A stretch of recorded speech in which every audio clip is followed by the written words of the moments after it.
চলুন আজকে একটা দারুণ আর খুব শক্তিশালী ইংরেজি শব্দ শিখে নিই। কখনো কি এমন কিছু দেখেছেন যা আপনাকে খুব অস্বস্তিতে ফেলে দিয়েছে?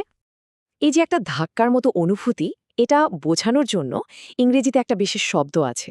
শব্দটা হলো অবসিন, মানে খুবই আপত্তিকর বা শকিং কিছু। আচ্ছা, শব্দটা সহজে মনে রাখার জন্য চলেন রাজুর একটা গল্প শুনি। তো একদিন রাজু রাস্তার পাশে একটা বিশাল অ্যাডভার্টিজমেন্ট দেখল। বিজ্ঞাপনটা এতটাই খারাপ ছিল যে কোম্পানিকে সবার কাছে মাফ চাইতে হয়। কেন? কারণ বিজ্ঞাপনটা ছিল অবসিন, মানে আপত্তিকর আর অসম্মানজনক। গল্পের পর কি হলো, রাজু গেল একটা হাসির শো দেখতে।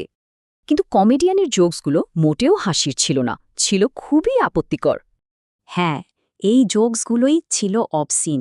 এগুলো শুনে মানুষ হাসার বদলে রেগে গিয়েছিল। গল্পের শেষ ভাগে রাজু একটা গুরুত্বপূর্ণ অফিস মিটিংয়ে ছিল।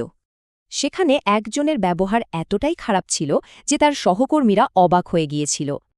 তার এই ব্যবহারটাই ছিল অবসিন, অফিসের পরিবেশে যা একদমই মানায় না। তাহলে কি অবসিন মানে শুধু খারাপ? না, একদমই না। দেখুন, ব্যাড বা রুড হলো ছোটখাটো ভুল, কিন্তু অবসিন হলো অনেক বড় গুরুত্বপূর্ণ একটা ভুল। ব্যাপারটা একটা ডেঞ্জার লাইনের মতো। অবসিন হলো সেই লাইনটা পার করে অনেক দূরে চলে যাওয়া। তো এই শব্দটা আমরা কোথায় কোথায় ব্যবহার করতে শুনি? চলুন দেখি। এটা ব্যবহার হয় ব্যবসার ক্ষেত্রে, মিডিয়াতে, এমনকি ব্যক্তিগত কথাবার্তাতেও। এই শব্দটা জানলে আমরা বুঝতে পারি যে কোনটা সাধারণ ভুল আর কোনটা গুরুতর অপরাধ। শেষ করার আগে একটা প্রশ্ন।